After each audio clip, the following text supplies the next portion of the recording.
Bueno, buenas tardes a todos. Estamos en el segundo encuentro de este año del James Joyce Center Argentina y vamos a compartir una charla de el doctor Fabián Iriarte. Quisiera presentarlo ante todos ustedes. Fabián Iriarte nació en La Prida, provincia de Buenos Aires, en 1963. Es licenciado en Letras por la Universidad Nacional de Mar del Plata y doctor en Humanidades por la Universidad de Texas, Dallas. Es profesor titular de las cátedras de Literatura Inglesa y Literatura Comparada en el Profesorado de Inglés en la Facultad de Humanidades de la Universidad Nacional de Mar del Plata. Participa en 2 grupos de investigación, como director en el grupo Problemas de la Literatura Comparada y como codirector en el grupo Cultura y Política en Argentina. En este último codirige la revista digital 40 Naipes con la doctora Mónica Bueno.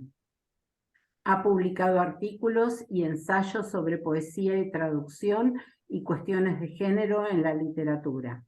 Escribe poesía. Sus últimos libros son Pocas probabilidades de lluvia, Ileso no saldrás, El método del discurso, Entre los juncos y la baja tarde y Con sutiles artimañas.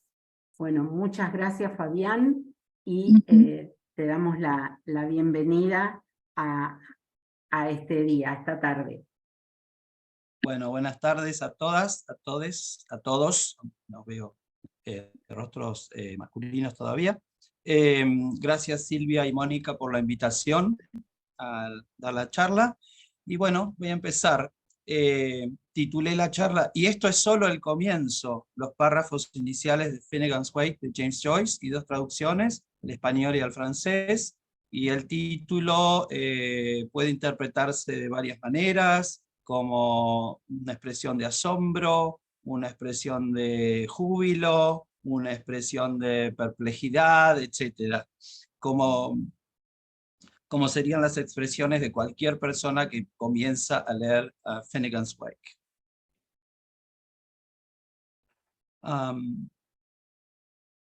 Bueno, estas son las traducciones que usé. La traducción al español de Marcelo Zavaloy, El Cuenco de Plata, y la traducción al francés de Finnegan's Wake, de Philippe Lavergne. Y esta es la versión, el texto de Joyce que yo manejé en el original.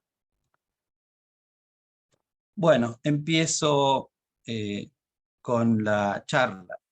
Este libro puede leerse de 2 maneras y los resultados serán diferentes de acuerdo con esos 2 modos de lectura.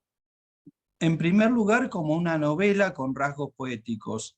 En segundo lugar, como un poema con párrafos narrativos sui generis. Como consecuencia del primer modo de lectura, el texto es un fracaso como novela. Borges dijo algo semejante, porque apenas se puede seguir el texto como una trama de acciones, personajes, situaciones y lugares específicos. Este libro parece ir mucho más allá del, o situarse al extremo del postmodernism, en lo que se refiere a experimentación literaria, lingüística, estética. Como consecuencia del segundo modo de lectura, esta novela no es sino un maravilloso poema extensísimo, sembrado de diamantes, o más, constituido por diamantes verbales. Esta es una palabra de Virginia Woolf.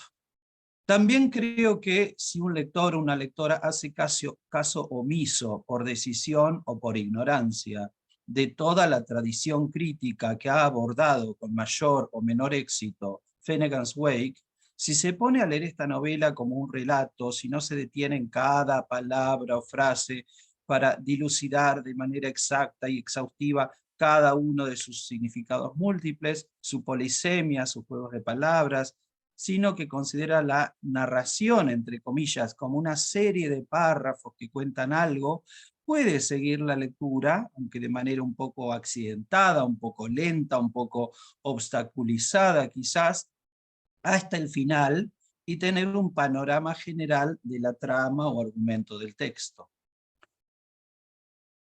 ¿Cómo no estar de acuerdo con Roland Barthes, que escribió: «L'écriture n'est nullement un instrument de communication. Elle paraît toujours symbolique, introversée, tournée ostensiblement du côté d'un versant secret du langage». La escritura no es en absoluto un instrumento de comunicación. Siempre parece simbólica, introvertida, vuelta ostensiblemente hacia el lado de una vertiente secreta del lenguaje.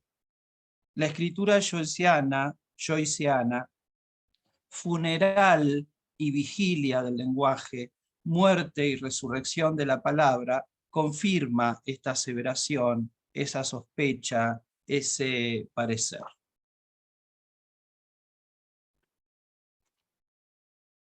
Aquí tenemos una representación un poco laberíntica de lo que sería el Finnegans Wake.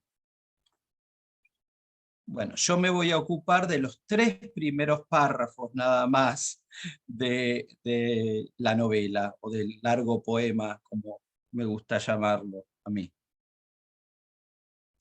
El primer párrafo, y lo que voy a hacer es leer el primer párrafo en inglés, en español y en francés, y después voy a volver sobre las diapositivas a medida que voy comentándolas. River Run, past Stephen Adams, from swerve of shore to bend of bay, brings us by a commodious vicus of recirculation back to Howth Castle and environs. Este es el castillo de Howth. Riberrante, pasando Eva y Adán, de curva ribereña a codo de bahía, nos trae por un comodioso vicus de recirculación de vuelta a Howth Castle y environs. Revis, passevant Notre-Dame, des rives en rivière, nous récurrentes via Vico par chaise percée de recirculation vers Howth Castle et environ.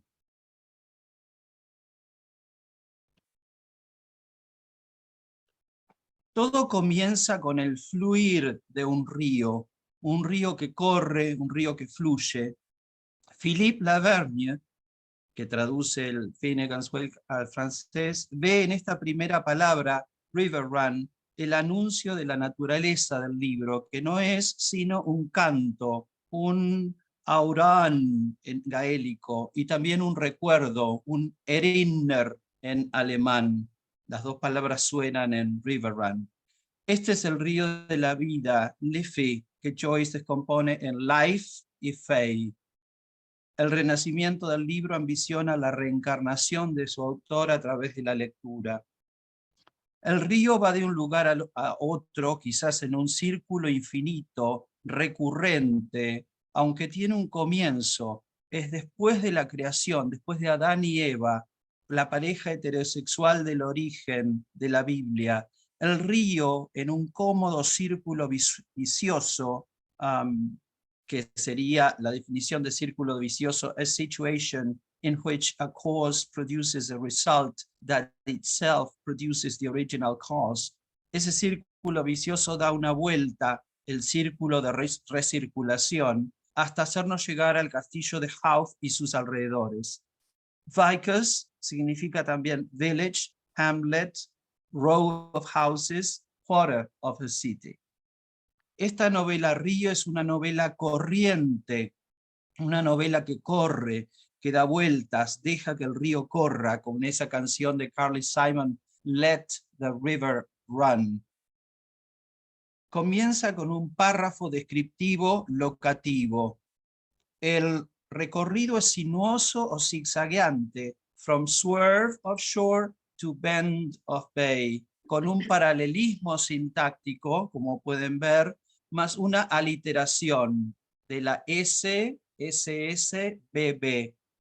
Un recorrido sibilante y labial. Sabaloi sigue la aliteración, curva, y después en vez de ribereña, bereña, curva, bereña, codo, bahía, curva, codo, bereña, bahía, sigue esa aliteración, mientras que l'Auvergne, perdón, usa un quiasmo fónico, R, revi, rive, terre, rive, si ven las dos, ¿no? Un quiasmo fónico, es decir, cambia los fonemas al revés. Y también en Rivière, con una vuelta recursiva la primera palabra, R, revi, R, rive, y R, revi alude a un revivir en una vida quizás errante, o errada, y también alude en rivière, que es río, alude a rêve, sueño, y rêverie, en sueño. Swerve, acá es un cambio abrupto de dirección, una desviación errática de un itinerario planeado previamente. Bend es una curva, aluden a la costa curvada de la bahía de Dublín, vista desde dos puntos de vista, el del nativo en la orilla y el del invasor extranjero o el que vuelve del exilio, desde el mar. La novela entonces comienza como una errancia, un vagabundeo por la sintaxis, la semántica y la fonética. ¿Es la errancia un error, un vicio de recirculación? La lectora y el lector, y lo digo así porque el narrador ha cambiado el orden habitual de los géneros, ha vuelto al revés la frase nominal Adán y Eva por Eva y Adán. La mujer delante para que no se espante. Se vuelven caballeros errantes en la búsqueda, quest, que los lleva al castillo donde va todo el mundo, que son las iniciales HCE. Here comes everybody. House, castle and environs. Aquí viene todo el mundo. Y nos preguntamos cómo llega House, del nombre del castillo. ¿Cómo? House. ¿Cómo llegamos al castillo? House es un promontorio y península en el norte de la bahía de Dublín. También tenemos aquí la iglesia de la Inmaculada Concepción, the Church of the Immaculate Conception, que es conocida como la iglesia de Adán y Eva, Adam and Eve. Es una iglesia católica romana dirigida por la orden franciscana y se halla en Merchants Quay, en Dublín.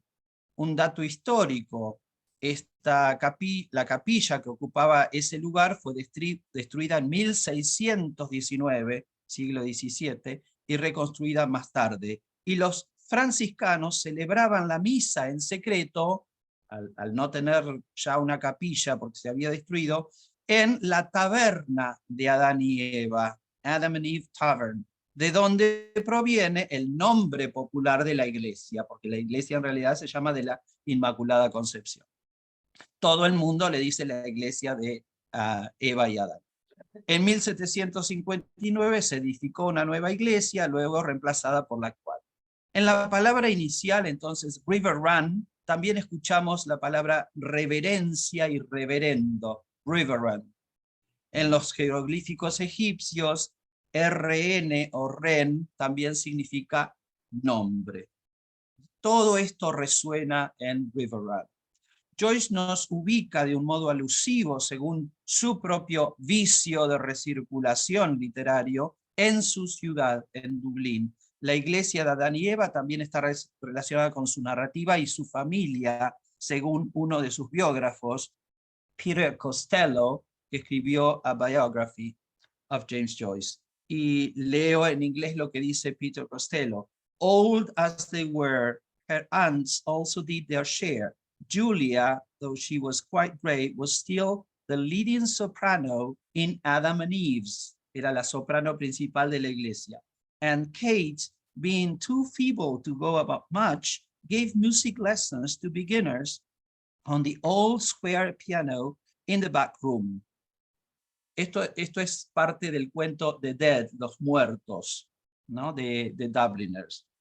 Y luego Peter Costello dice, los personajes de Miss Kate y Miss Julia, en ese cuento, están basadas en las tías abuelas del propio Joyce, las señoritas Flynn, que como su sobrino nieto dijo, trilled and warbled in a Dublin church up to the age of 70. Ellas están entonces también aquí presentes.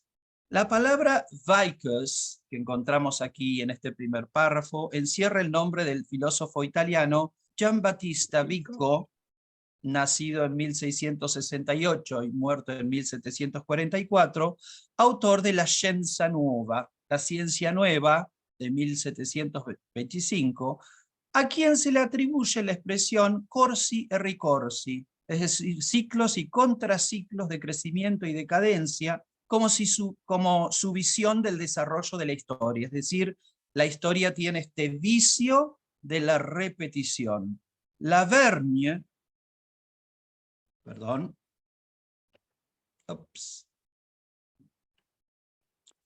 Lavergne enfatiza la alusión al usar aliteración y juego de palabras cuando dice via vico, y al transformar el verbo brings us, que estaba en el original, nos trae, en nous récurrente, hace de recurrente el verbo, nous récurrente, con el eco de la recursividad, es decir, todo da vueltas como un círculo, como un ciclo. Lavergne también juega con otros ecos, traduce by a commodious vicus como parches per se de recirculación, parches per se.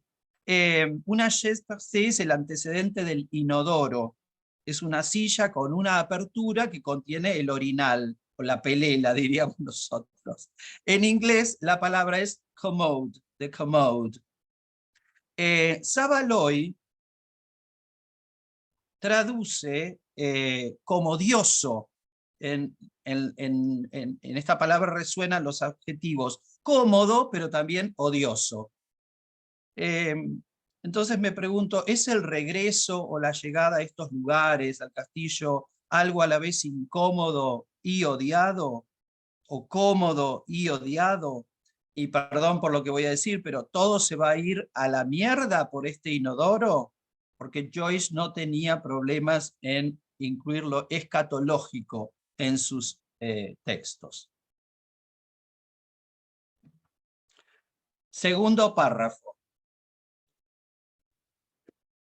Sir Tristram, violet d'amores, over the short sea, had pas encore re-arrived from North America on this side the scraggy isthmus of Europe Minor to wilder fight his Peninsular War, or Peninsular War, nor had topsoil's rocks by the stream Oconee exaggerated themselves to Lawrence County's gorges while they were doubling their mumper all the time, nor a voice from a fire bellows, mish, mish, to tough, tough, thou art Patrick.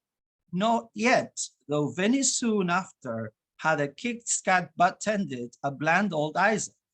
Not yet, though all's fair in vanity, where Sosie's sister's wrath, where Tuan, Nath and Joe, brought a peck of past malt, had gem or shen brewed by Arklike and Rodiant to the regging brow, was to be seen ransom on the aquaface. Acá está Sir Tristram de Lyonesse y la bella Isolda Oiseux. Y la traducción primero al español. Sir Tristram por Sabaloi. Sir Tristram, violet d'amores, fruata del corto mar, había pas aún rearribado de Norte Armórica en este lado del descarnado istmo de Europa Menor para la empuñarriña de su guerra penisolada, ni las rocas del Topsawyer junto a la corriente del Oconee se habían exagerado ellas otras a los gorgios de Lawrence County, mientras iban duoblinando su mal amparo todo el tiempo. No era voice de la fuego que fue el Lucia Mish Mish al Tauf Tauf Duarte Patrick, No aún, mas venizún después, había un cadete cabrón tendido a un blando y viejo Isaac. No aún, aunque todo fuese feria envanecía, estaban las socias soresteres furiosas con dúo uno nat manojo, rota pizca de la malta de pa, habían gem o shen malteado al arcoluz, y rórido al fin del regio embrollo iría a haberse asomado al ring del Aquafaz. Sir Tristram, violeur d'ameur, manchissant la courtoisie, n'avait pas buissé sa dérive d'Armorique du Nord sur ce flanc de notre isthme décharné d'Europe mineure pour y ressoutenir le combat d'un presque seul penny.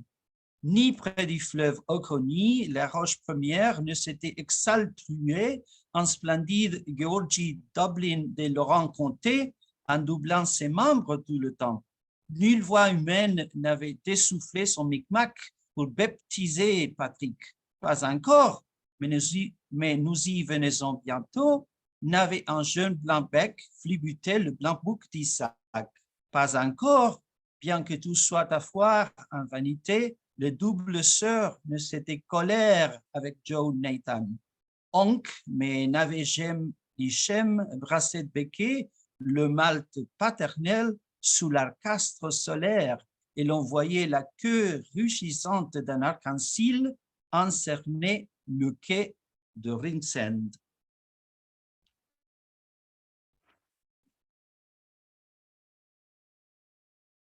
Pasaje, vuelvo arriba. Pasaje histórico.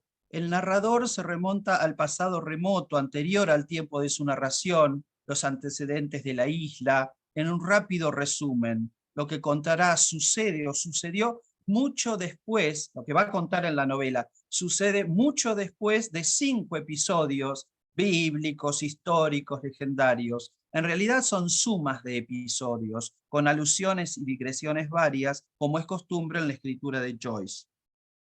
La estructura sintáctica comprende una larga oración de cláusulas rítmicas con cadencia poética, seguida de una oración más breve. Y está marcada por had, past and core, nor had, nor a voice, not yet, not yet. Son las cadenas sintácticas de todas estas oraciones. Hay anáfora, es decir, repetición, not yet, nor, y paralelismo. Y se nota, yo creo notar una influencia de los ritmos sintácticos y estróficos de John Milton, por ejemplo, los primeros 20 versos de Paraíso Perdido, de Paradise Lost, con una especie de respiración miltoniana del asmático Joyce.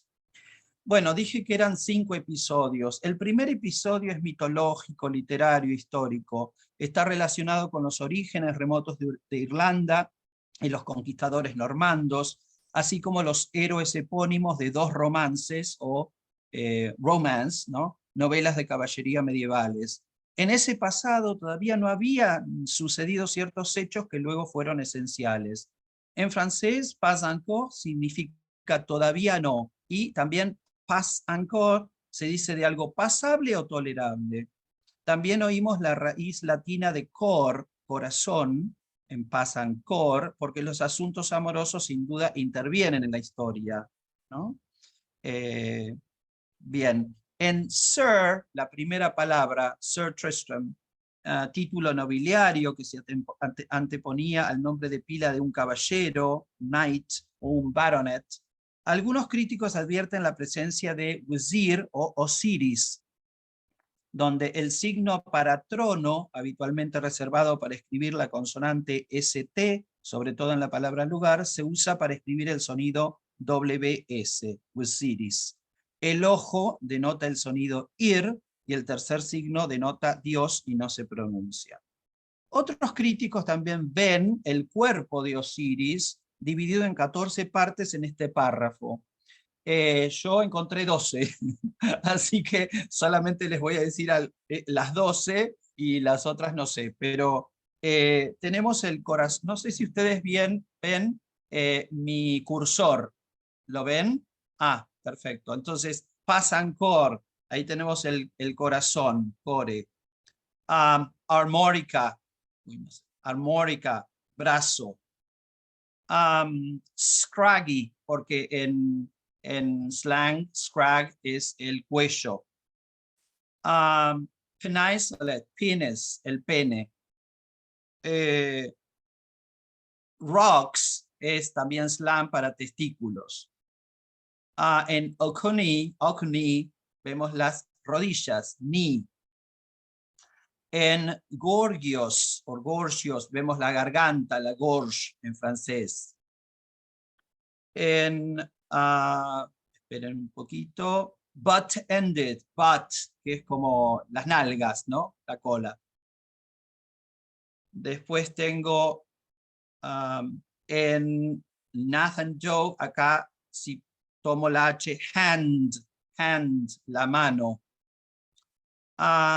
En Shen tengo shin bone, la tibia, el hueso. Después tengo Regenbrau, brow, la frente. Y finalmente aqua face, la cara. Ahí van 12, las otras dos no las pude encontrar, porque leer No Finnegans Wake es buscar, buscar y buscar hasta encontrar las cosas.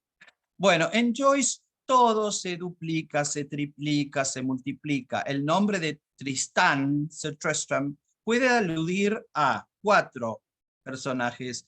Tristram of Lyonesse, el que está mostrado en el dibujo que les mostré, héroe de un romance o novela de caballería medieval, sobrino de Mark of Cornwall y amante de Isolda de Irlanda. O a un romance, un texto titulado Sir Tristram, un romance en verso medido, cuyo autor era Thomas the Rhymer, Tomás el Rimador, un texto del siglo XIII. O, en tercer lugar, a Tristram Shandy, el protagonista de la novela de Lawrence Sterne, ¿no? The Life and Opinions of Tristram Shandy, Gentleman, una novela de 1759. Y finalmente, a Sir Amory Tristram, uno de los conquistadores normandos de Irlanda, fundador de la familia St. Lawrence de Howth, justamente como el castillo. Y en una carta de Joyce a Harriet Shaw Weaver, Joyce le dijo: Sir Amory Tristram, first Earl of Howth, el primer conde de Howth, changed his name to St. Lawrence in Britain. Cambió su nombre, ¿no? A San Lorenzo en Brittany, Bretaña, North Armorica, en Francia. Entonces, creemos que esta es, digamos, la primera alusión, ¿no? Porque re-arrived, Pasancourt, primero el uso del francés, North Armorica, que es Bretaña, the Isthmus of Europe Minor, etc. Y la relación con Irlanda. Pero el primer Tristán que mencioné, el de la leyenda, nos recuerda las leyes del amor cortés, courtly love, o amour courtois en francés, y su enamoramiento de Isolda. Lavergne, aquí nos recuerda, Lavergne nos recuerda también que en la cortesía, acá, Montgisant, la courtoisie, la cortesía, ¿cierto?, de las reglas de amor, se trata de costumbres, porque él dice violer d'amour. Meur en francés es costumbres. Podría haber sido amour, pero lo tradujo amour, ¿no? Entonces, esta courtoisie son mœurs, son costumbres establecidas antes que gestos espontáneos.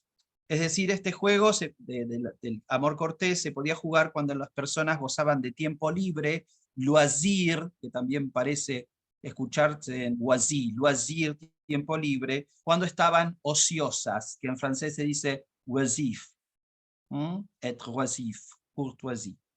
Un violer era un músico que tocaba la viola en su uso antiguo, especialmente uno empleado a la mansión de un rey, un noble. La viola d'amore era una viola tenor de tonos dulces, y la frase viola in all moods and senses se halla en una carta de Joyce a Harriet Shaw Weaver y nos permite arriesgar también el sentido de violador.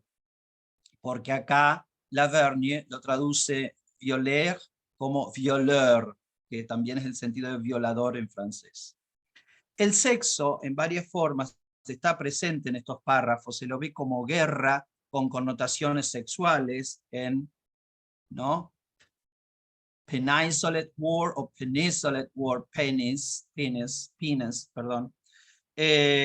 Una guerra con connotaciones sexuales que lleva a cabo un hombre que está aislado, isolate, significa aislado,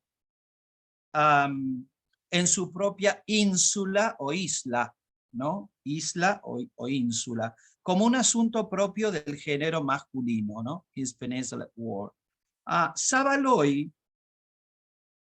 traduce welderfight como para la empuña riña, combinando riña con empuñar, ¿no? Mientras que Lavergne traduce con un poquito menos de juego pour y resoutenir le combat, ¿no? Pero mientras Sabaloi traduce his Peninsulated War, como su guerra penisolada, ahí lo ven, Lavergne, el traductor francés, se arriesga un poco más con le combat d'un presque seul penny, o penny, presque seul penny, que alude a la vez a Isolda, y seul acá significa, le falta la T para ser Isolda, pero está la palabra seul, solo, aislado, seul en francés. Entonces está Isolda, solo, y también alude en este Presque seul penny a Poems Peniche, poemas de un penique de Joyce, que es el libro que Sylvia Beach, por medio de su sello y su librería en París, Shakespeare and Company, le publicó en 1927. ¿Cierto? Es decir, Lavergne un poco se adelanta en la traducción, pero me pareció una cosa muy interesante. Y presque, en francés, un istmo puede ser una presqu'île, una casi isla. A long sea, que estaba en el inglés, acá short sea, from over the short sea. A long sea, esto lo digo en inglés, implies a uniform and steady motion of long and extensive waves. Son términos de navegación. On the contrary, a short sea is when they run irregularly, broken and interrupted, so as frequently to burst over a vessel's side or quarter. Si son estados del mar, ¿cierto? Y el short sea es otro nombre para el Irish Sea, para el mar de Irlanda. Armórica es el nombre del lado noroeste de Galia, Francia, actual Bretaña, Bretagne o Brittany. Y también en Armórica, North Armórica, por supuesto, se esconde América de Estados Unidos, que luego reaparecerá, ya lo vamos a ver. Bien, de allí parte Sir Tristram, ¿no? de Francia, de Brittany, cruzando el Canal de la Mancha. Y por eso es que, aunque no está acá en inglés, for over the short sea, passant por rearrive, Lavergne en inglés sí hace una alusión diciendo violeur d'amour, perdón, Sir Tristram, violeur d'amour, manchissant la courtoisie. Acá está el canal de la Mancha, el cruce de la Mancha, manchissant. Bueno, luego tenemos el adjetivo scraggy, the scraggy isthmus, ¿no? Que es una parte tierra o suelo irregular. El istmo, por supuesto, que también en griego significa cuello, ¿no? Originalmente, además de el accidente geológico-geográfico. Y luego tenemos wilderfight, to wilderfight, este verbo sombrilla, digamos, que contiene dos palabras bajo sí. Wilder es un gobernador, ¿no? Alguien que rige o que dirige un lugar, o que usa sus actos para obtener poder, etc. También acá escuchamos la palabra alemana wieder, de nuevo, la palabra neerlandesa wiel, que significa rueda. Entonces es como una nueva lucha, luchar de nuevo y una lucha de poderes, de grandes poderes. Y también tenemos este fragmento de una carta de Joyce a la misma amiga, Harriet Shaw Weaver, y Joyce decía: Arthur Wellesley de Dublín luchó en la guerra peninsular. Y hace alusión a que en agosto de 1808 fuerzas británicas aterrizaron en Portugal bajo el comando del lugarteniente general Sir Arthur Wellesley, el futuro duque de Wellington. Entonces ahí tenemos esto de la guerra peninsular, His Peninsular War. Bien, el segundo episodio que hay acá en este fragmento, párrafo, es más histórico y establece la relación entre Irlanda y Estados Unidos. Se centra en un dublinés, Jonathan Sawyer, en Estados Unidos, y el tema del doble se intensifica. Un Top Sawyer, acá en la cuarta línea, el cuarto renglón. Top Sawyer es un obrero en un aserradero que se ubica encima de la pila de madera. Es alguien que tiene una posición superior en un trabajo, por esto de top y saw, ¿no? Aserradero y top arriba. En este estrato del pasado, ¿cierto? Porque estoy, digamos, analizando el primer estrato, el primer episodio son los 3 primeros renglones. Ahora paso a este segundo, ¿cierto? El que estoy explicando. En este estrato del pasado todavía no se habían apilado o exaggerated, es apilar, algunas formaciones geológicas como en periodos lejanos de la vida en la superficie de la Tierra. Entonces, exaggerated es traducido por Lavergne como exaltruer, donde tenemos la exaltación y también tenemos el verbo francés ruer, que significa precipitarse sobre algo, alguien con violencia, o incluso echar a puntapiés. Top Sawyer's Rock, entonces, Top Sawyer's Rock, acá, esto, es una formación rocosa que se halla en el río Oconee, pero no en Irlanda, sino en Georgia, en Estados Unidos. También resuena aquí el nombre de Tom Sawyer, por supuesto, el protagonista de la famosa novela de Mark Twain, The Adventures of Tom Sawyer, de 1876. Si en el episodio anterior se aludía al pene con Peninsular War, aquí se alude a los testículos con rocks, ¿no? En slang. Y también a las rodillas, coney, knee, knee. La palabra hone, ochone, escrita así como la digo, ochone, y se pronuncia ojone, ¿cierto? Es una exclamación en slang de pesar, de remordimiento, de aflicción. También aparece Dublín, pero un poco escondido, ¿no? Con Dublin, Dublin. Dublín también es el nombre doble, estamos hablando de cosas dobles que se multiplican. Es una ciudad en Lawrence County, en Georgia, Estados Unidos. O sea, de nuevo, ¿cierto? Volvemos a Estados Unidos. Entonces, la ciudad irlandesa, Dublín, tiene un doble en América. Se llaman las dos del mismo modo.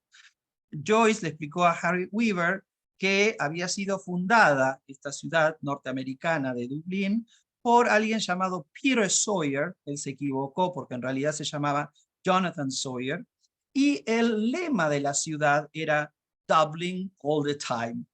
O sea, el mismo lema de la ciudad de Estados Unidos llamada Dublín era Dublin all the time, como duplicándose todo el tiempo.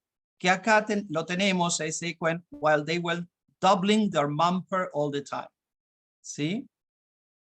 El tema del doble entonces se ve repetido en estos párrafos, en palabras, en personajes.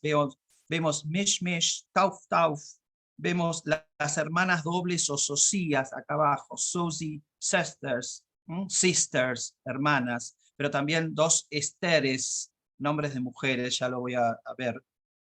El nombre de Swift, Jonathan Swift, el escritor, está acá, Nath and Joe, porque él se llama Joe, Nath and Jonathan. Está como cambiado de lugar cada una de las sílabas. También se lo llama Tuan o Tuan, ¿cierto? Es doble y uno. Tuan, Tuan. También la ciudad Dublín es doble, el lema del Dublín norteamericano, Dublin all the time. Mientras Savaloi traduce They went Dublin, their mumper all the time como iban duoblinando su malamparo todo el tiempo. Iban dúo, acá tenemos el dúo y Dublín. Iban duoblinando su malamparo todo el tiempo. Lavergne, el francés, dice en doublant ses membres tout le temps. En doublant ses membres tout le temps.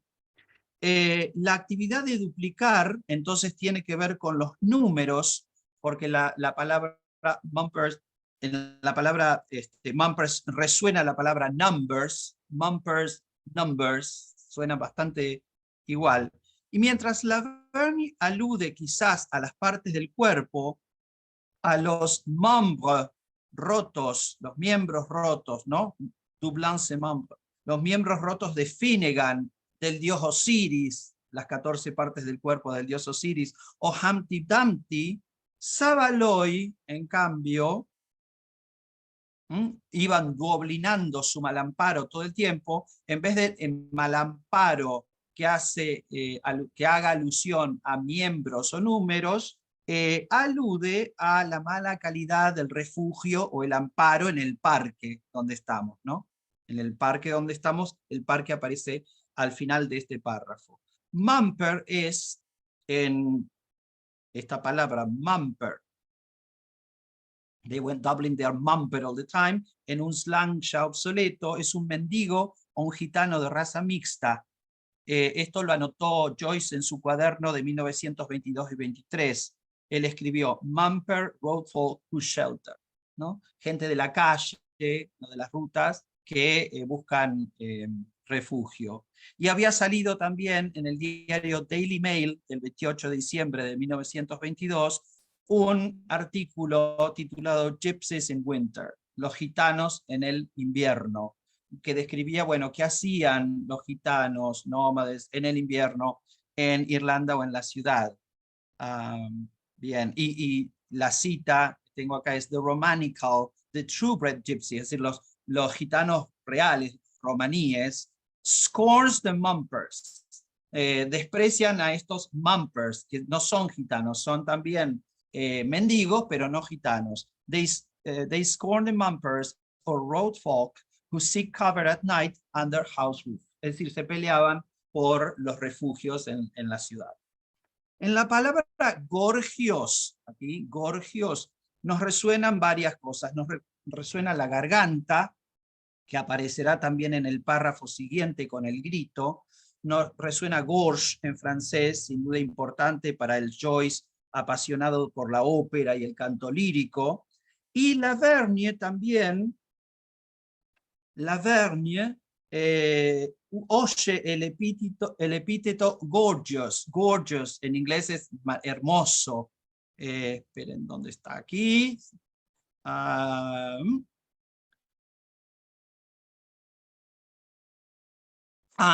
Porque él traduce splendid, que es una palabra que no está en inglés. Por eso yo digo que él seguramente oyó gorgeous en el texto y lo tradujo por hermoso. Incluye entonces, traduce splendid, y también escuchamos nosotros una nota personal en este gorgeous porque el propio hijo de Joyce, ¿cierto? Él tenía un hijo y una hija, el propio hijo de Joyce se llamaba Giorgio Joyce, así con el nombre en italiano. Giorgio también es el nombre dado por los gitanos a aquel que no es gitano, de la palabra romaní gorgio, que es el que vive en una casa y no una tienda o campamento. O sea que también está esto. Está anotado por Joyce en su cuaderno de 1922-23. Y también Joyce seguramente lo leyó en este artículo del del Daily Mail, del periódico de diciembre de 1922, Gypsies in Winter, los gitanos en el invierno. Bien, el tercer episodio de estaríamos aquí, nor a voice from a fire bellows mish mish to tough tough thou art Patrick. Estos dos renglones serían el tercer episodio y es más bien legendario o bíblico. Es el más breve, de apenas 2 renglones, y se relaciona con la fundación de ciudades, países, instituciones, por ejemplo la Iglesia, Irlanda, y con sus patrones, Moisés, Pedro, San Patricio, y también la potencia de las voces para nombrar, designar, crear. Hay plurilingüismo, sonidos. El fuego arde, hay una voz que está a fire, ¿no? Llameante, flameante, está aquí. Nor a voice from a fire, es decir, todavía no había sucedido esto, lo que quiere decir. Una voz está llameante en fuego, aunque quizás venga desde lejos, porque en a fire también escuchamos afar, from afar, desde lejos, ¿no? From afar. Otros sonidos que escuchamos son bellows, ¿cierto? Los fuelles. To bellow es soplar con un fuelle, bramar, mugir, rugir, berrear, ¿cierto? Y acá está usado como verbo, por supuesto. En una carta a Harriet Shaw Weaver, Joyce definió el grito humano como la respuesta del fuego de turba de la fe a las palabras de aire del apóstol, ¿no? Él decía, bellows is the response of the pit fire of faith to the windy words of the apostle. Lavergne, el traductor francés, traduce bellows como dessoufflé. Nulle voix humaine n'avait dessoufflé son Micmac. Dessoufflé. Mientras que Savaloi dice, no era voice de la fuego que fue el Lucía. Savaloi vierte fue el Lucía en una combinación de fuelle, son los bellows, el sustantivo luz en Lucía, el verbo lucir, y también el nombre propio de la hija de Joyce, Lucía, o Lucia. También en una carta a Harriet Shaw Weaver, Joyce explicó mish mish. Mish significa I am, I am. También nosotros escuchamos la palabra mische en alemán, o sea, mezclar, y también Moshe, Moshe en hebreo Moisés. De la Biblia, de Éxodo 3:2, lo leo en inglés. The bush burned with fire. God called unto him out of the midst of the bush and said, Moses, Moses. And he said, here I am. Mish, mish. ¿No? Acá está repetido, mish. Laverne de mish, mish, traduce la repetición silábica, como han visto, perdón, acá. De soufflé son mic, mac, mish, mish, ¿cierto? Añadiendo otra connotación, porque micmac en francés significa intriga, situación embrollada y sospechosa. En carta de Joyce a Harriet Shaw Weaver, él dijo, anotó que tauf en alemán, perdón, tauf significa bautizar, pero acá bautizar de nuevo está doblado, está multiplicado en 2, tauf. Y luego tenemos también una especie de bendición o nominación de Patricio, San Patricio.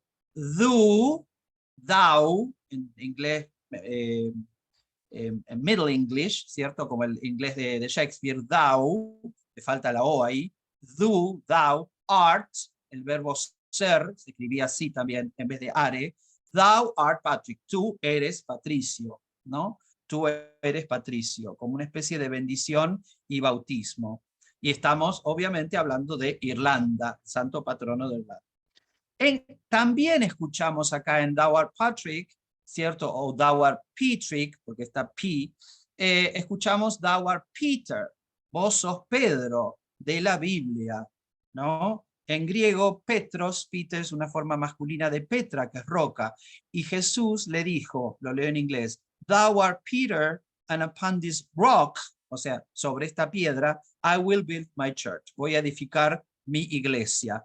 Joyce había anotado el latín de la Biblia en su cuaderno, perdón, en la carta a Harriet Shaw Weaver.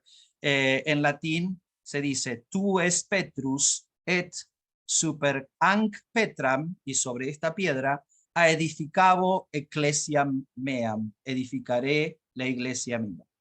Entonces todo eso está también aquí.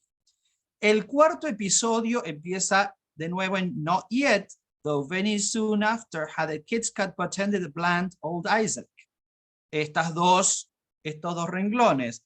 El episodio es literario, histórico y bíblico. Tiene que ver con los padres y los hijos, tanto biológicos como adoptados o en sentido literal y metafórico. Pound y Joyce, Jacobo y Esaú, Isaac Butt y Parnell. El cambio de generaciones y la violencia que a veces conlleva ese cambio de generaciones. Ninguno de los 3 episodios, dice el narrador, había sucedido, aunque sucederán muy pronto. Though very soon after, very soon, muy pronto en inglés, ¿no? O poco tiempo después. Bueno, empiezo con el literario. Sobre el episodio literario, Alfred Venison, o sea, igual muy semejante a Venison, pero sin la O, con una O y una S, Venison. Alfred Venison era el seudónimo de Ezra Pound. Él firmó como Alfred Venison en algunos poemas. O sea que este es Ezra Pound.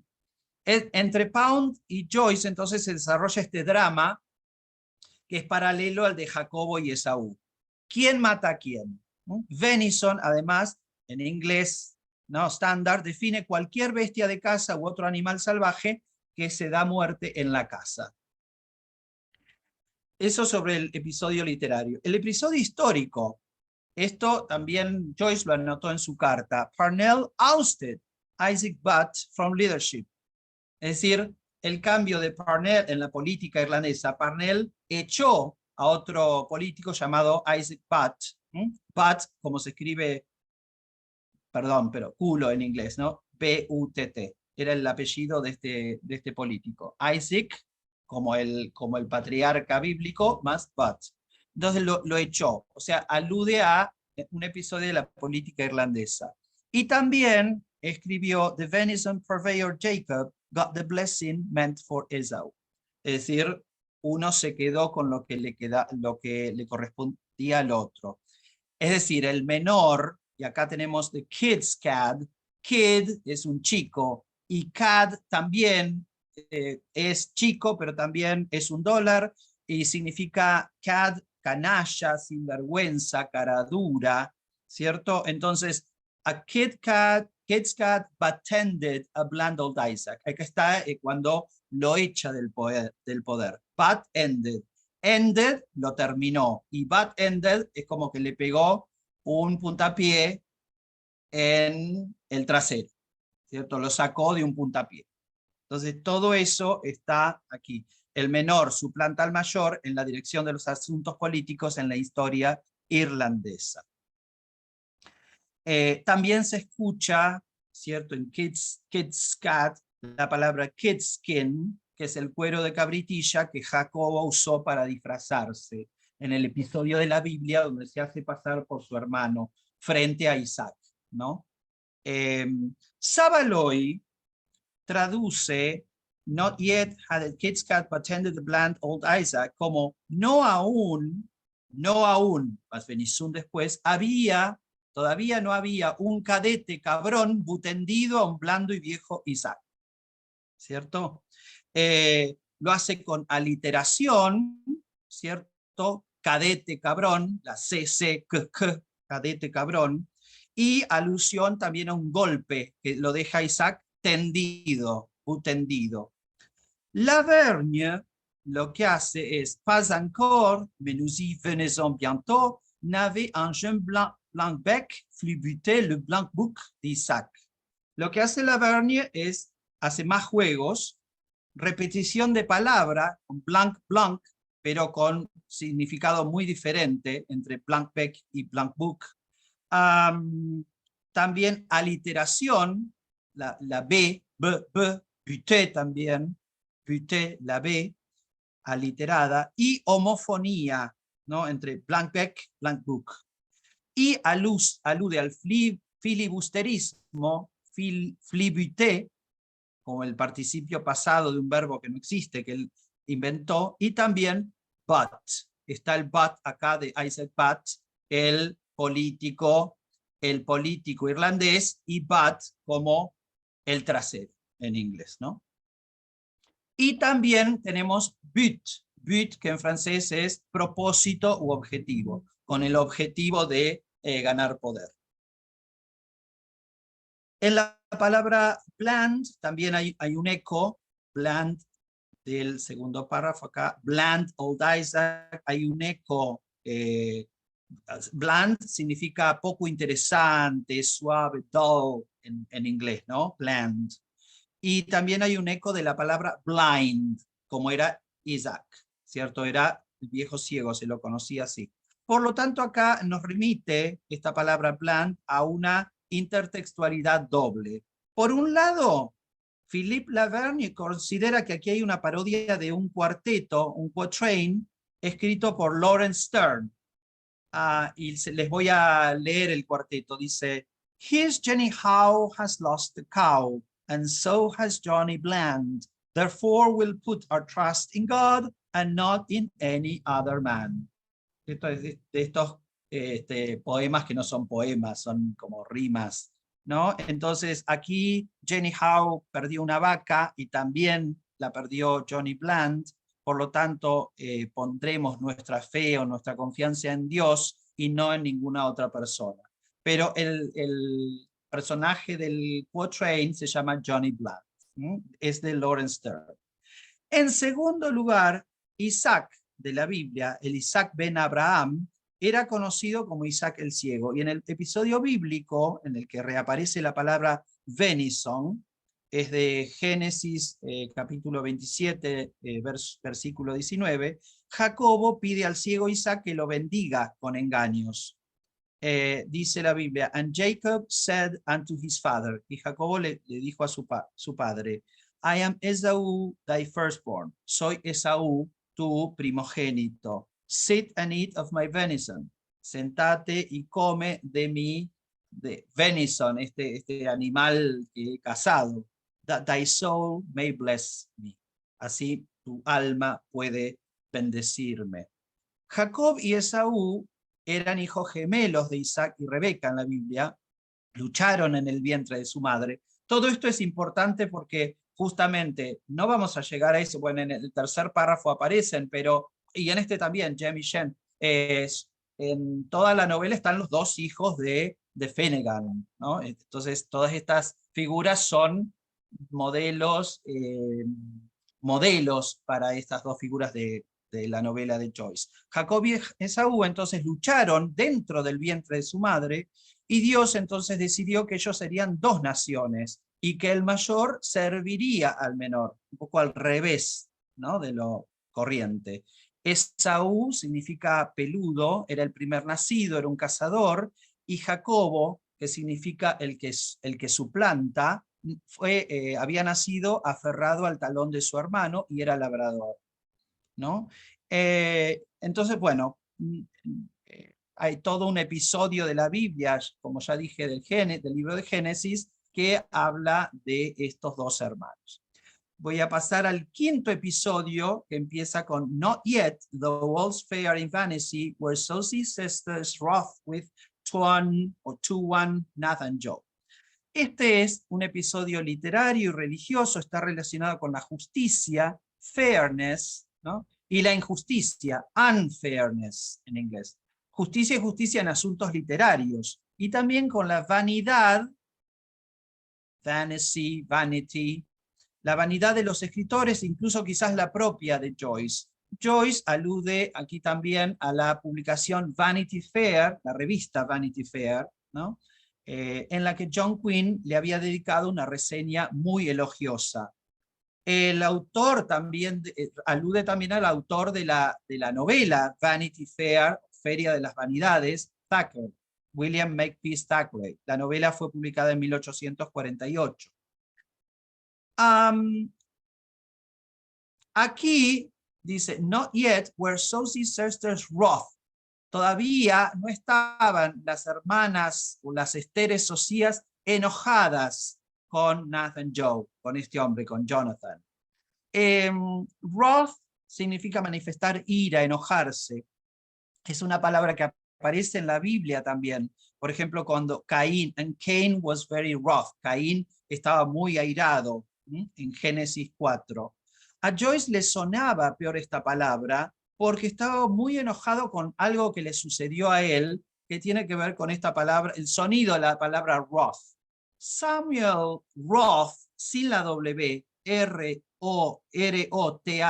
Roth, Samuel Roth, era un hombre que le había pirateado y publicado partes de su Work in Progress en Two Worlds, la revista Two Worlds en Nueva York, entre 1925 y 26. Y luego, en 26-27, publicó más de la mitad del Ulises sin su permiso. Es decir, en Roth encontramos la ira, el enojo y también el nombre o el apellido escondido de este hombre que era el pirata de Joyce.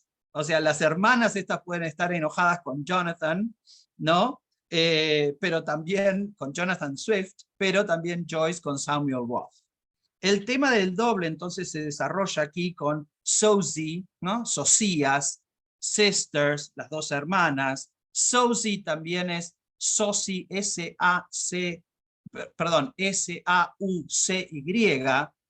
que es alguien, Soci se usa con cierta connotación de alguien que es sexualmente, ¿no? Bastante, que hace avances, ¿no? O que tienen un tipo de vida así, bueno, que es osadas, digamos, Soci Sisters.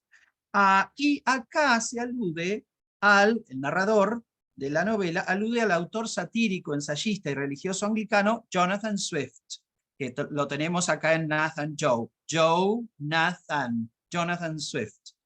Cambiando el orden de los componentes de su nombre, por supuesto. Jonathan Swift, por una parte, llegó a ser el deán, o el decanus, de la Catedral de San Patricio. Ya hemos encontrado a San Patricio acá, Dower Patrick. Él era el decano de la Catedral de San Patricio en Dublín. Y por otra parte, tuvo relaciones amorosas con dos jóvenes, dos chicas, que llevaban el mismo nombre. Las dos se llamaban Esther. Entonces acá Joyce las hace hermanas, no eran hermanas, pero eran hermanas de nombre. Una era Esther Johnson, ¿no? Que habían elegido un nombre secreto para encontrarse y era Stella, la estrella. Y Esther Van Homrig, cuyo nombre secreto era Vanessa, ¿cierto? Y Nat, acá también, Nat en neerlandés significa húmedo. Es decir, está aludiendo a cuestiones de una intriga sexual, ¿no? Con estas dos hermanas, etc. Stella y Swift, por otra parte, o sea, una de las Esteres, una de las Sosie Sisters, que es Esther Johnson o Stella, y Swift, los restos mortales de ellos dos yacen uno al lado de la otra en la Catedral de San Patricio en Dublín. El epitafio de Swift también dice, lo traduzco al inglés, está en latín, dice, "Here is laid the body of Jonathan Swift, Doctor of Sacred Theology, Dean of this Cathedral Church, where fierce indignation can no longer injure the heart." Pero en latín, esto de que la indignación, la aguda, no sé cómo decir fierce, la aguda indignación ya no puede lastimar al corazón, en latín dice ubi, donde, saewa indignatio, ulterius cor lacerare o lacerare nequit. No puede lacerar, no puede lastimar al cor, al corazón. Y ya hemos visto el cor acá varias veces en estos episodios. La caída de Finnegan, por otra parte, también es anterior, porque todos estos 5 episodios son anteriores a que empiece la novela. Todavía todo esto no había pasado, dice Joyce. Es como en el comienzo in medias res de los poemas épicos. La caída de Finnegan también es anterior a una transgresión de sus hijos, que son Jim, Shem, Sean, etc. Y dice, Rotepec, es la última, la quinta, Rotepec of Paz, Malt, Had, Jem, or Shem, brewed by Arclight and Rory End. Ni siquiera una pizca de la malta paterna se habían atrevido a manipular los hijos. Lavergne traduce, esperen un poquito, Onc me n'avait jem ni jem brassé de Becquet le malt paternel, con un juego de palabras entre Bec, acá, brassé de Becquet, un juego de palabras entre Bec, que es el pico en francés, y el pec del texto joyciano, Notepec, Rotepec. Dar de comer a alguien de Becquet significa de a pequeños bocados, como a un bebé. Savaloy traduce, rota pizca de la malta de pa habían malteado. Lo que hace es la repetición de raíz, malta y malteado, de palabras por la raíz, y también un calco del inglés, porque en inglés dice rot a peck, rot a peck. Este rock hay que leerlo igual que el not yet, y el not yet y el nor, es decir, not a peck. Es rot, pero es not también. Todavía no habían hecho eso, ¿no? Es una R que puede leerse o interpretarse como no. Entonces no queda claro muy bien ese no en castellano, en Savaloy. Él traduce entonces rota pizca, es decir, ni una pizca. Ese es el sentido. El verbo rot significa pudrirse, también rota es la rueda en latín, rota, rueda. Un peck en el inglés, peck, es una medida líquida de 2 galones, es una cantidad de número considerable de cualquier bebida. La malta, bueno, ya sabemos qué es, y to brew también sabemos qué es preparar, ¿no? la bebida. Bien. Finalmente aparece el arco iris hacia el final, ¿no? Dibujando un círculo abierto, como el River Run del principio de la novela. En Regenbrau, acá escuchamos varias cosas. Regina, reina, la palabra para lluvia en alemán, Regen, Regenbogen, arco iris en alemán es arco de la lluvia, Regenbogen. Y también encontramos ringsum, en vez de con O y la E, con una U y sin la E final, ringsum en alemán significa alrededor. Alrededor. Y finalmente, una especie de epifanía, aparece como la cara o el rostro del dios, ¿no? Al final, junto con este arco iris. The Regenbrau was to be seen ransom on the aqua face, ¿no? Y esto también puede ser que venga del Génesis de la Biblia, Génesis 1-2, bien al principio de la Biblia, cuando se lee, and the Spirit of God moved upon the face of the waters. Y el Espíritu de Dios se movía sobre la superficie de las aguas, ¿no? Acá aparece la face, y como dije al principio, quizás es la última parte o una de las partes de Osiris, del dios caído, del dios destrozado, de los egipcios, la cara. Y el tercer párrafo y último de la charla. Si me he pasado de tiempo, la termino acá.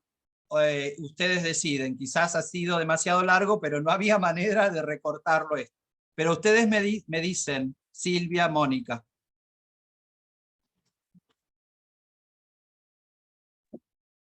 Tenemos un ratito todavía, 15 minutos, no sé cómo estás vos de Sí. tiempo también, cuánto puede llevar este último párrafo. Es muy interesante, Fabián, muy Bueno. interesante, un análisis súper Realmente detallado. maravilloso. Súper Ahora detallado. tengo que decir, me tengo que retirar porque a las 4 tengo otro encuentro. Pero Sí. felicitaciones, Fabián, realmente maravilloso. Maravilloso, maravilloso, maravilloso. La verdad que Entonces, gracias Cristina, y bueno, nos veremos en otra ocasión. Sí. Bueno, y Silvia y Mónica, entonces lo que hago es seguir, y ustedes me hacen, porque yo les estoy viendo, me hacen una señal, y voy directamente, entonces, cuando me hacen la señal, a la conclusión. dale, buenísimo, Hagamos así. buenísimo. Bueno, el tercer párrafo y el último de la charla es este. No sé si voy a poder leerlo. The fall, bababa dal garakta caminar on con bron toneron tuon ton trovar huona svanska tu huorden en thornuk of a once Wall Street old park is retailed early in bed and later on life down through all Christian minstrelsy.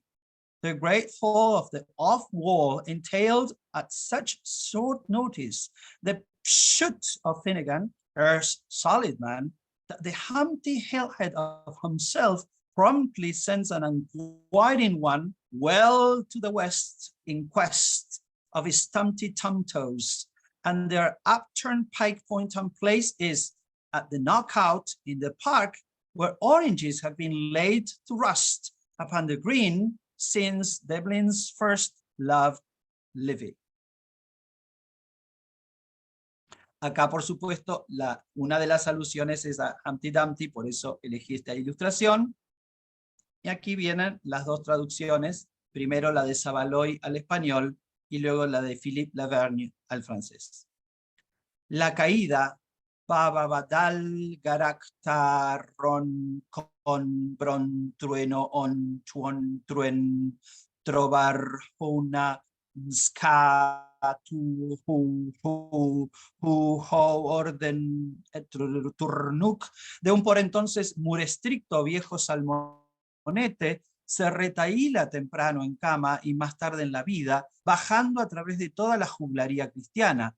La gran caída de extramuros implicó con tan poca antelación la pufogetechuta de Finnegan, Erce, hombre sólido, que la Humpitiloma, cabeza del musmo, promptamente manda a un inencueste bien hacia el oeste en busca de sus tampititantos dedos en pie. Y su pico de punta plaza boca arriba está knockout en el parque, donde las naranjas se han echado a perder sobre el green desde que el primero de Devlin se enamoró de Livy. La versión en francés, la chute, babadal, garacta, caminar, con, tonner, on, tuon, ton, trovar, una, ska, tu, horton, enternuk, d'ainsi devant grand-père de Wall Street, est relaté ci au lit et plus avant dans la vie, tout au long de la chrétienne Ménestrandie.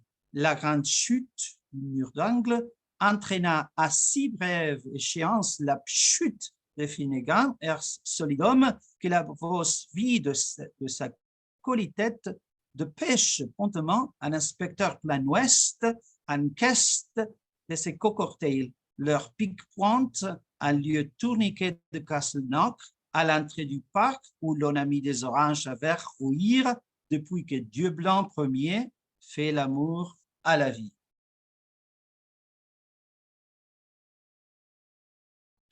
Aquí comienza todo. Aquí sí ya empezó la narración. Lo otro eran los antecedentes, lo que había pasado antes del comienzo de la caída de Finnegan. Ahora sí empezamos con la novela, con la narrativa en sí. Empieza con una caída, la caída con C mayúscula, como en la Biblia, la caída de la humanidad, y la caída de la humanidad de Finnegan, como cuando decimos, la humanidad, el cuerpo, se cae con toda su humanidad. Y así comienza todo, además, con la caída y con un grito. El narrador lo transcribe con una larga onomatopeya, compuesta, según la cuenta de algunos críticos, de 100 letras. No sé si a mí me sobró o me faltó una, pero bueno, es una es una cuenta. Se trata de una caída además plurilingüe, que parece la caída de los dioses, una Götterdämmerung wagneriana, en la que se oyen truenos y relámpagos, y se oyen varios idiomas además, es una caída babélica. El grito es largo, pero lo recortamos para oírlo mejor. A ver, incluye la palabra orden, ustedes lo pueden buscar acá, yo la marqué orden, pero por supuesto es un desorden. Vayamos, sin embargo, en orden. En primer lugar tenemos batal, que nos suena a caída sin fin, a hecatombe, a balbuceos, en la repetición perpleja de la sílaba, que no alcanza a ser bla bla ni bla bla bla, es decir, grita, no puede hablar. Luego tenemos garachtaka, la palabra gairechtach o garachtoch en gaélico significa bullicioso, tumultuoso, ruidoso, y gargarat y karak en hindustaní significa trueno. Entonces hay trueno bullicioso. Acerca de, acá donde empieza la K, caminar, que en español nos suena como caminar, así que quizás Finnegan tuvo su tropiezo o su caída mientras caminaba, caminar. Pero tenemos un testimonio de Takaoki Kata, del 15 de julio de 1926, que da cuenta de un diálogo que tuvo con Joyce. Joyce, lo leo en inglés, dice Takaoki Kata. Joyce asked me, Joyce me preguntó, "Aren't there 4 terrible things in Japan?" ¿No hay 4 cosas terribles en Japón? Y él, y Joyce sabía una, dice, Kaminari being one of them, siendo Kaminari una de esas 4 cosas terribles. Y yo, dice Takaoki Kata, le conté para él esas 4 cosas. Yishin, earthquake, o sea, terremoto. Kaminari, thunder, o sea, trueno. Kaji, fire, fuego, incendio. And oyashi, paternidad. Son las 4 cosas terribles en Japón. Y él, por supuesto, Joyce, se rió. Bueno, otras palabras muy sonoras que suenan con sonidos onomatopéyicos son ukonen, acá tenemos con, ukonen en finés, bronte, acá bronto en griego, donner en alemán, donner es thunder, trueno, tonnerre, está acá, tonnerre, en francés le falta la última E, que es trueno, tuono en italiano también es trueno, tuono, thunder en un dialecto, thunder en dialecto, trovão, esperen que lo encuentre, trovão, acá, trova, pero es trovão en portugués y todos significan trueno. También está varjuna, varruna, acá, varjuna. Varuna es el dios de la creación y de la tormenta, ¿no? Un dios indio. También tenemos Wenska, acá. En sueco, Oska es trueno, o sea que está parte del trueno en estas 4 o 5 letras. También está Torden, bueno, está orden, pero Disculpa, podemos tomar Fabián, una T. Quedarían 5 Sí. minutos y Bueno, me parece que después no. un poquito más para poder conversar porque es muy interesante. Bueno, entonces espera, voy a leer directamente la conclusión, ¿sí? Una conclusión que es un poco inconcluyente. Y vuelvo al título, digo, y esto es solo el comienzo, ¿cierto? Es decir, son los 3 primeros párrafos, es la primera página de Finnegan's Wake.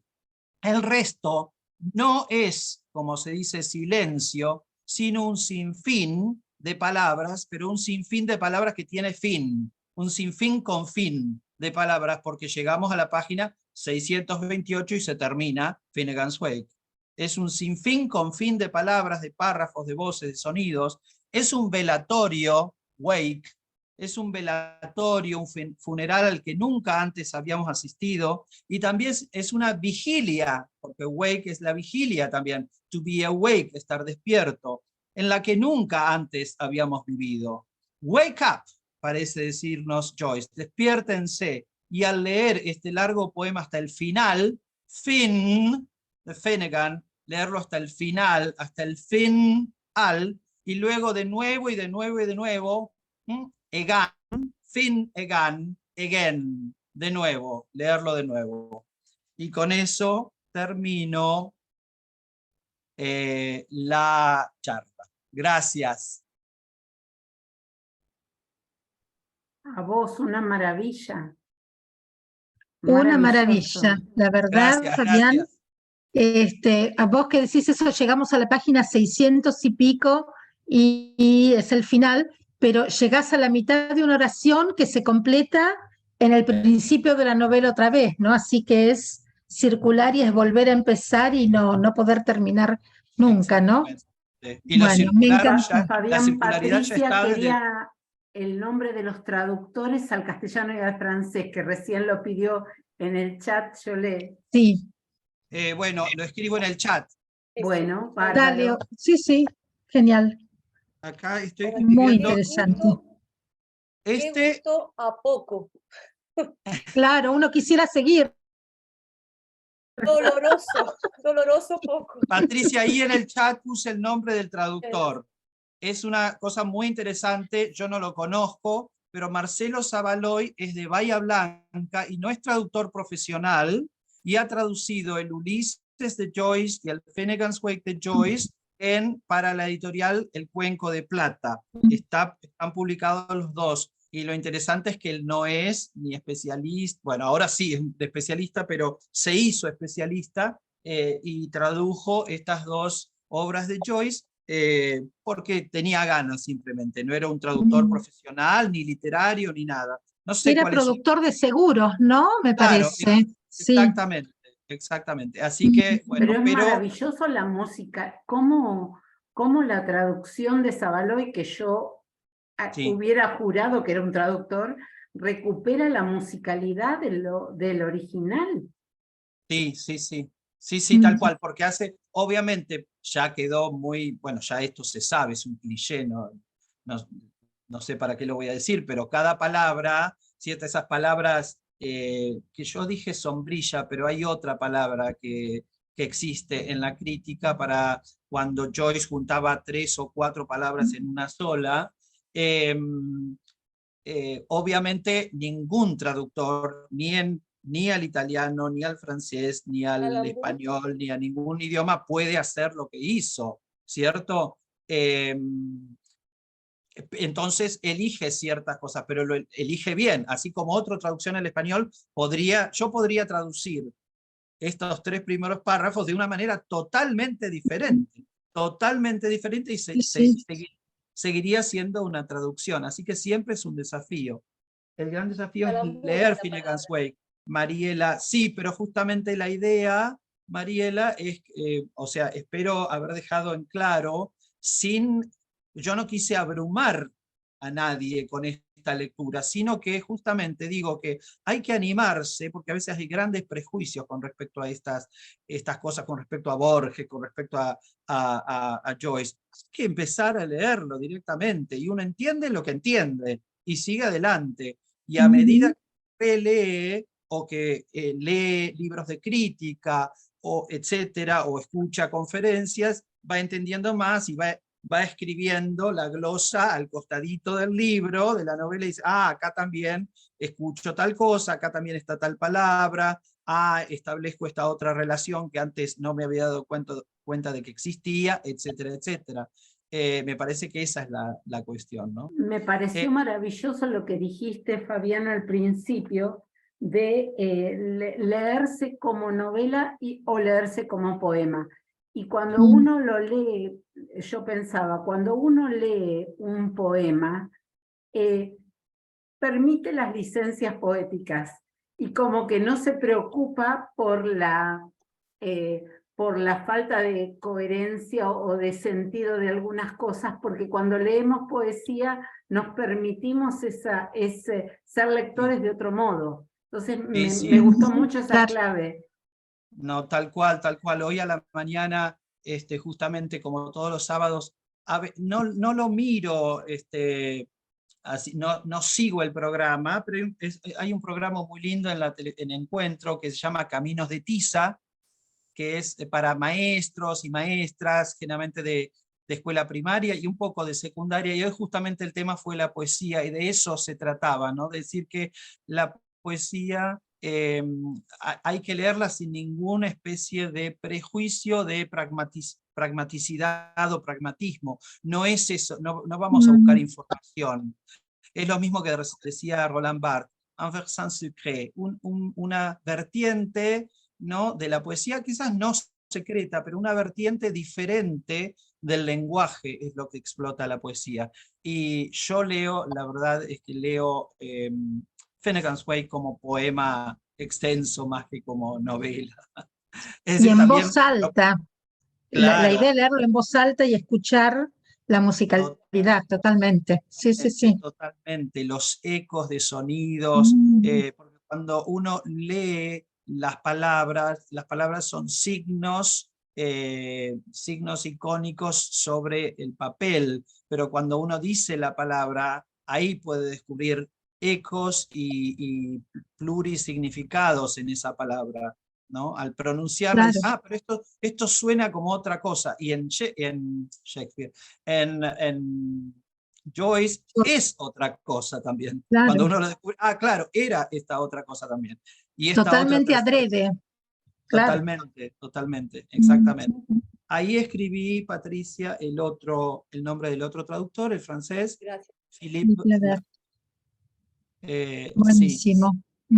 Así que bueno. Yo me Maravilloso. acordaba lo que decís vos, Silvia, que Silvia, que es una experta en Joyce, nos dice que Finnegans Wake es el libro de la noche. Y si yo pienso en lo que vos decís que es el libro de la noche, me permito esas cosas locas que tiene la noche. Cuando uno en estado de ensoñación no piensa todo linealmente, No es todo coherentemente. coherente, claro. Totalmente, totalmente. El Ulises es el libro del día y el Finnegans Wake el de la noche. Totalmente. Bueno, qué gusto, Fabián, y me quedaría 2 horas más escuchándote. La verdad, me encantó, me encantó. Muchísimas gracias. Muchas Muy gracias. interesante, muy interesante. Y les queremos comentar a todos que no vamos a hacer la reunión de junio, porque Mónica y yo vamos a estar de viaje, entonces se va a complicar para conectarnos, etcétera. Así que vamos a saltar la reunión de junio y nos volvemos a encontrar en julio, el tercer sábado de julio. Claro, y en ¿Sí? julio está Carolina, que ahí está Caro, Sí. que va a hablar de Dubliners. Exactamente, exactamente. Así que, bueno, ya después vamos a mandar información, la invitación, para volvernos a encontrar. Sí, Vane, Moni, Mariela, Carolina, ¿quieren preguntar algo, decir algo, chicas? Carolina se retiró porque tenía que irse. Bueno, bueno. Y Mariela también. Bueno. Buenísimo. Saludos. Bueno, un gusto enorme, gracias, muchísimas Fabián. gracias a todos por venir, excelente, y hasta prontito. Bueno, Moni, gracias por... Sí, decime. No, gracias por la escucha a todas las personas que ahora ya se fueron, pero que estuvieron en la charla. Les agradezco mucho. Un placer. Y por la invitación a ustedes, por supuesto. Gracias. Muchas gracias. Hermosísimo. Bueno, hasta prontito. Hasta pronto. Chau, chau.